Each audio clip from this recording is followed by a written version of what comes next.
was bittersweet, because if all you known is dependence on other people's opinions, their watchful eye over every little thing that you do, then you're never really striking out on your own and living out your own truth.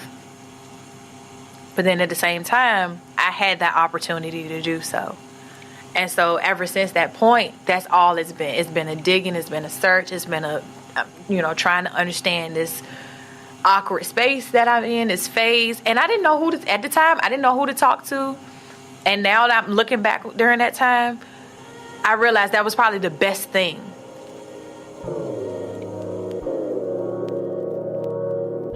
Whimsicast. Unpredictable encounters with voices from the unknown.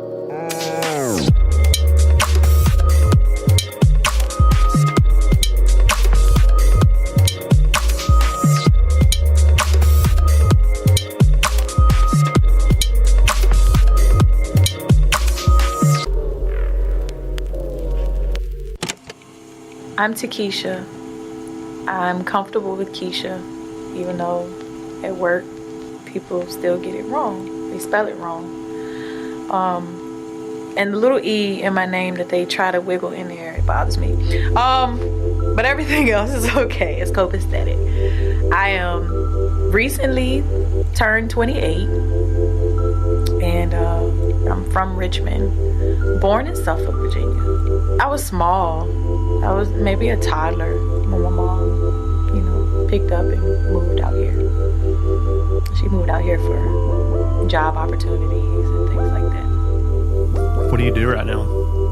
I'm in retail, and I get to work, and sometimes I'm the biggest clown, and I don't let work get to me.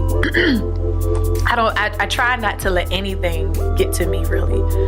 And before, I guess the immaturity part would have been me blowing a fuse and then just saying the first thing on my mind as opposed to thinking about it first. But now there's a balance. I say what I feel like I need to say, and then I move on. And sometimes it's not worth it. Like, I don't care enough to say anything about it. So, and I'm sensitive. I'm very sensitive about my work and how it appears to others. So when your supervisor comes to you and then they start rattling, and mind you, my supervisor, it was just like she came off in this loud, obnoxious way about certain merchandise that wasn't out yet, and I was working. I was trying to strategically put things together in my mind and put things out, but I know it wasn't in a timely fashion like I would have wanted it to be. And I just said, well, I'm trying to get the merchandise out, and she just snapped on me. Well, you don't get me. She snapped on me. She said, if you don't start nothing, it won't be nothing. And I just thought to myself, after I, calmed down, I did this little pivot on my heel and turned around. I started mumbling under my breath. I said, she don't know me. I'm gonna blow this place up. I was just under my breath. But that was me walking away from the situation and allowing myself to feel what I felt and process it, so that the next time that won't gonna happen no more. I feel like there are times where I put up a tough exterior and maybe people don't notice, but it's maybe the little jabs that I internalize that maybe people wouldn't know. And sometimes in order to not be picked on, I feel like growing up, that's something that I had developed through the years, because I was one of those kids. I was afraid when it came to school. I felt invisible a lot of times, and sometimes that was on purpose. Like, if it was something that I was interested in, I wouldn't necessarily pursue it for fear that attention's attention. Good attention, bad attention is still attention I didn't want. And I didn't want to be picked on. So through the years, I tried to be hard. I tried to be tough. But the truth is, I'm soft. I'll always be soft. I need to just accept that and just use it, for good. Hello, Whimsicast listeners. This is Steven Sanders. I'm the producer of Whimsicast. First of all, I just wanted to thank everybody for all the good feedback from the first episode, and I wanted to send out a very humble plea, inviting you to review this podcast on iTunes. Now, I'm sort of new to this whole podcasting thing, but one thing that I do know is that reviews on iTunes go a long way. Another thing is our Facebook, Instagram, and Twitter pages. If you search Whimsicast on all three of those platforms, you're going to find us pretty easily. And I've already had the pleasure of talking to a few different people who I wasn't friends with before the podcast, and it's just really given me a whole lot of life and motivation to keep going with this thing. So thank you guys for listening to me ramble about that. Back to the story. I served. I did my best. I tried to practice the art of serving, but serving in a way that felt natural to me, to do something outside. And sometimes I would push myself to do some things that were outside of my comfort zone too. Like, for example, going witnessing. That was outside of my comfort zone. Witnessing is being sent out on a mission, to basically love on people. And that's what we were doing. We were going out, meeting people, getting to know who they were, and being love to them, being of service to them. Wherever they were, we would meet that need. Like, for us, it was homeless ministry. We would go out and we would witness to them. We would bring them donuts, coffee, and we would just talk to them. If they didn't have a spiritual connection or that relationship with Christ, that's what we would, share with them. And the reason why it was uncomfortable for me is because it was stepping outside and dealing with people outside of your circle, dealing with people that you wouldn't normally talk to, you wouldn't normally associate with. People that you would pass on the street every day. Other things that I did at the church were, I think I would kind of stand by my mom in the early services while she greeted people coming into church. But one of my favorite things I did at the church was music ministry. That was one of my heartfelt pursuits. And that was probably my favorite. Not probably, that was definitely my favorite. That was my love there. What was the last straw when you just decided, I can't do this church thing anymore?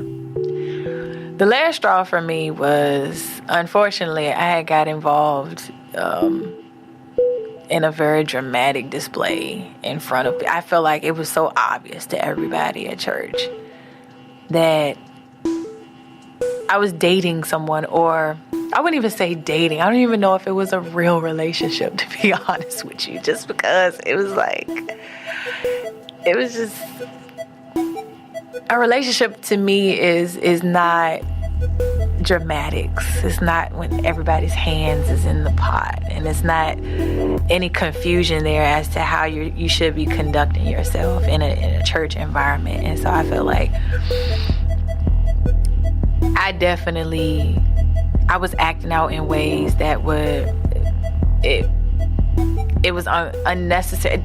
In my opinion, it was unnecessary. It was embarrassing, but then it was also very human. I was having a real experience that people outside of church would have. Only difference is the attention is, you're more put on display, especially when you're involved in different capacities at church. So although I was serving at church, I felt like my behavior was so erratic. I felt like I couldn't really focus in and dig deep on what I felt I should have been doing, but then I also felt like I'm growing up.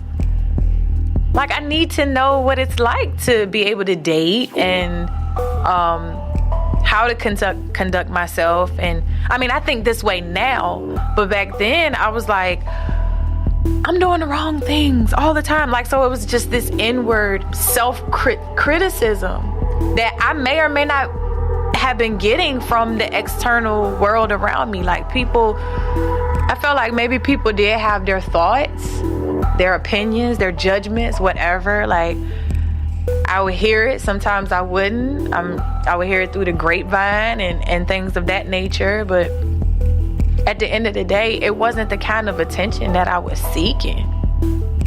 You know, what I was truly seeking, I wasn't getting. Like, I wanted understanding. I wanted to grow up. You know, I wanted mature people around me to help me adjust to the changes that I was going through, and how, not necessarily to remove myself per se from my story, not removing myself from my own story, instead teaching me how should I conduct myself in this situation given the circumstances. Like, don't just tell me, okay, you need to stop dealing with him, or, you know, you shouldn't be doing that. Well, what's an alternative? You know what I mean? Because the same people that are addressing me about things that I should be changing, I'm seeing things in them too. So I could no longer deal with, okay, I'm serving, but then that's not good enough for people. They're not looking at the positives. They're not looking at what I am doing well. And instead, they want to zoom in on the things that I'm doing wrong. You know, focus shouldn't be on how I'm dressing per se, although sometimes that can offend people. I get it. But the focus shouldn't be on what I look like. The focus is, have I wronged you in some way? And how to address that. You know, how am I dealing with, you know, people? I wasn't getting a lot of, well, Takisha, you should probably, you know, you should probably focus on how, you know, your respect level and how you're treating other people and things like that. But I wasn't getting that. I was getting negative attention. People were pulling me to the side. You shouldn't dress like this. You shouldn't talk like that. So I'm like, you know what? I'm fed up with this. I actually had some uncomfortable conversations with some big time leaders that I felt would have probably had some more refined, more mature, compassionate things to say towards me. They weren't very compassionate at all. And if I could say I was taken advantage of in those situations, then I would say it now. Yes, I felt like my service meant little to nothing. It was almost like I had been chewed up and spit out. Like I had seen so many different people leave before for the same exact reason. No, you know what? I'm not gonna be the critic right now. It is good to want to be appreciated. You know, everybody wants to be appreciated for their gifts, their talents, what they have to offer to the world. Everybody wants that appreciation. But if you're calling me out for things that don't matter, that's when it's an issue. What about all the good things? I'm not all bad. You know? And so that's the unrealistic thing about the church that I no longer wanted to be a part of. If you can't take me as a whole person, you can't have any of me. Now, as far as what I believed, I held on to what I believed. All those things are still intact to this day. I don't blame God, and I don't necessarily blame people. Now I consider people and their flaw. Everybody has a handicap to some degree. Everybody has an issue. What's needed is not criticism. What is needed is compassion. And if I can understand myself, I can definitely understand other people.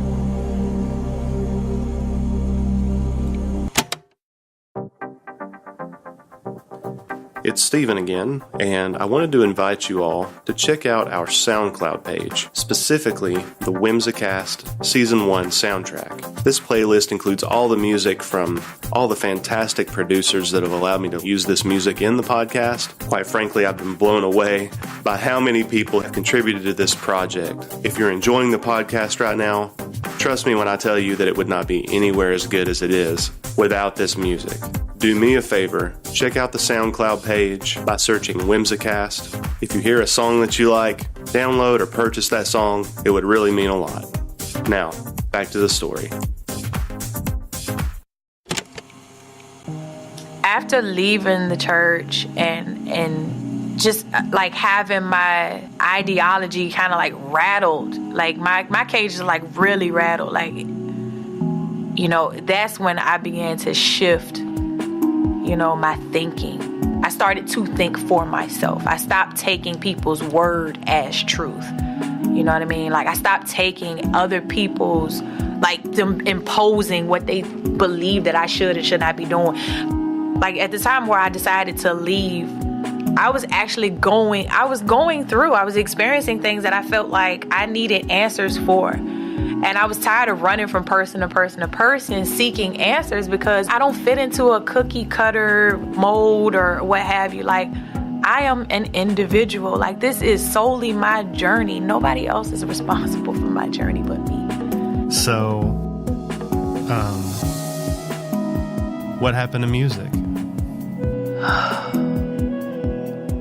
After I left, that kind of went downhill too. It's not so much that it went downhill. I didn't know how to pick up on my own. And to this day, it's still something that's hard to like get back into.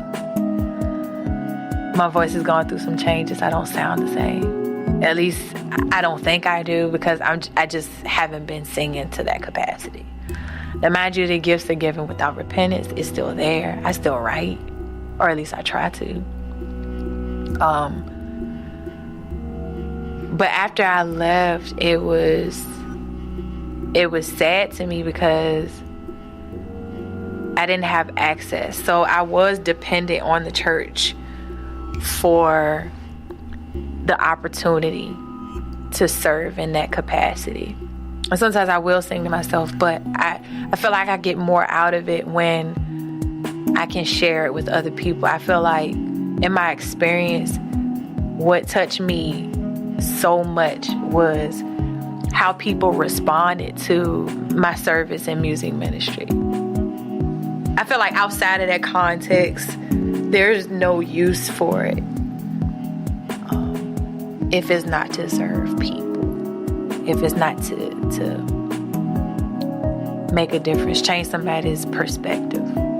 When you are fully free in who you are, you don't know who you're inspiring. You don't know who's actually, because when I listen to music, when I listen to people who have actually inspired me, their skill, their ability wows me.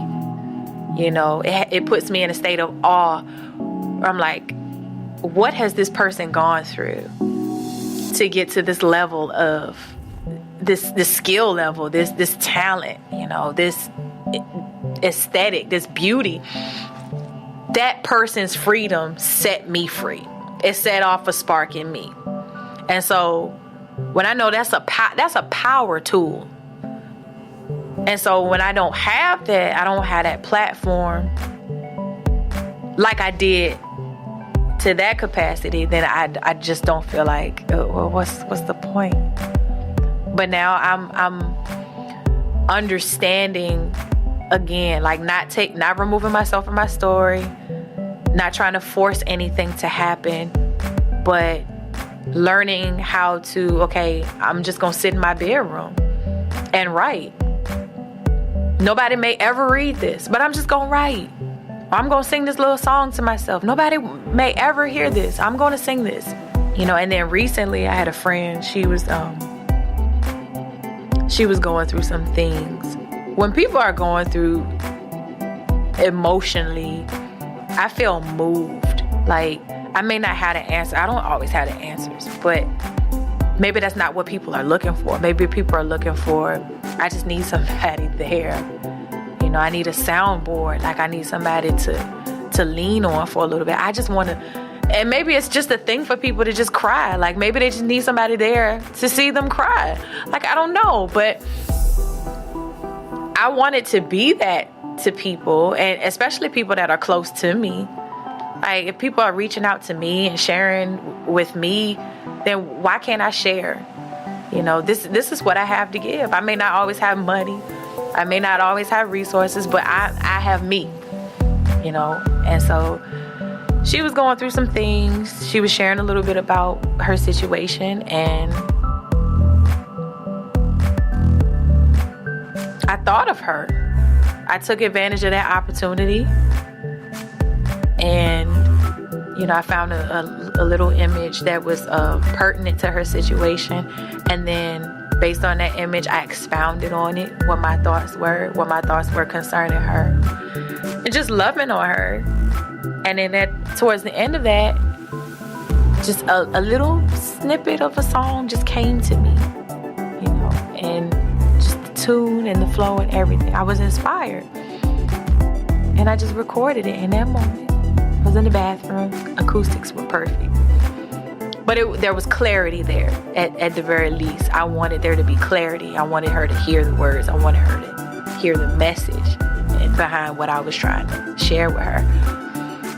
Do you remember what you told her and what you sang to her? It's in here.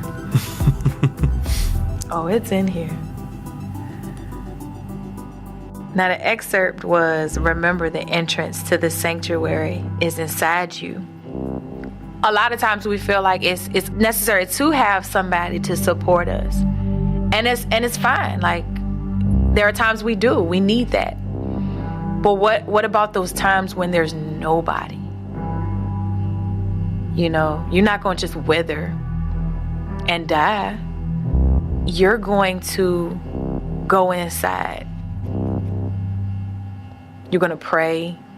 You know, you're going to get quiet. You're going to meditate. You're going to do whatever it is that you have to do to get yourself through that pain. And so that was just a reminder to myself, but it was also to encourage her that when there's nobody there, remember that you have you. We are, not only are we the ones doing the act, we are the same person watching the act. If you can't go inside there, then ain't no point in going to anybody else. First of all, I addressed her and what she was dealing with, and I told her that I was dealing myself at the time. I couldn't really address her right away, but this is what I started to say. I said, what I have learned about myself is that although I find some comfort in depending on friends, venting to others, basically talking out my issues, it helps. It makes me feel good to know that there are people in my life that actually care what goes on with me. With all that said, though, there's nothing in the world like hearing my own voice intrinsically. Nobody else like me. No other friend like I have within myself that cares more. My heart went out to you, and I wanted to say, go inside. You know, this isn't imploding. It's not isolation. This term gets a negative stigma. Isolation is well and good for self-education, meditation, and mastery. Meditation is not always a feel-good process. It is sitting with the pain and discomfort on purpose. This is merely your training ground. Trust the process, and yourself will love you deeper and appreciate you for it. You know, and I told her this was from experience. This is something that I've had to learn in my own personal experiences. And I added, I said, let your love touch the deep, dark places. And she was elated, you know, and that was enough for me. That she got it. And sometimes when I write,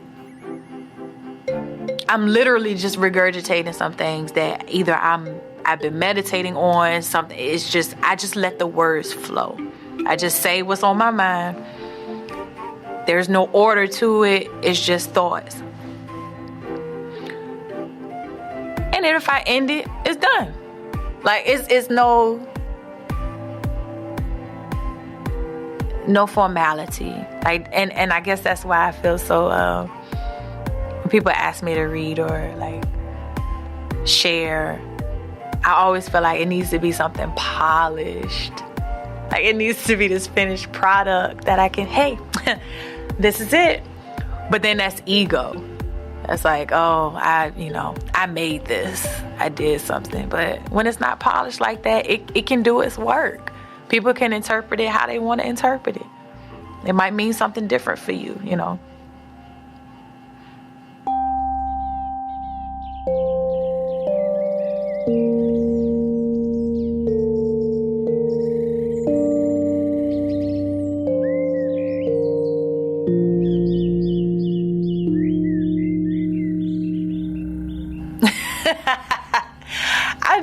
I'm so good at being me right now. I don't know. I'm like, I'm trying to practice this. I'm trying to get this thing right here. I have discomfort, but now because of yoga and meditation, I've learned how to sit with the discomfort. If yoga hasn't taught me anything else, it's taught me. The last time I did a yoga session like that, the tears just flowed, and it felt so good to have what I felt at the time was such a release. Like I felt like my body was just so limber and just so, I was calmer. Even though the stretches that the lady was taking us through was like hell. It was like, how am I able to twist myself? And I feel like I'm a little bit more flexible now than I was. But that's what yoga has taught me. It's taught me to sit in the suffering, you know, because we're sitting in the heat or the thick of things, and we think that's the time where, oh, I gotta run. This is uncomfortable. I can't stay here.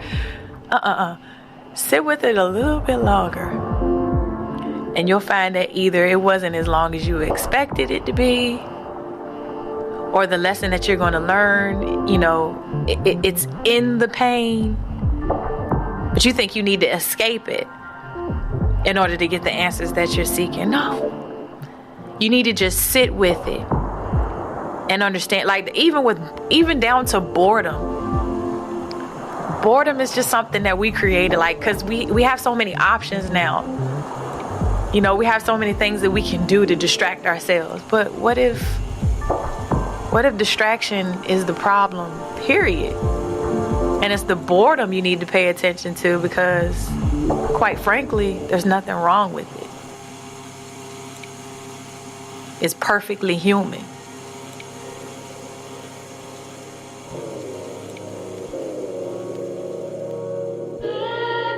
Thank you for listening to this episode of Whimsicast, produced by Stephen R. Sanders. For more episodes of Whimsicast, go ahead and subscribe on iTunes or Google Play. You can also find us on Spreaker. Thanks.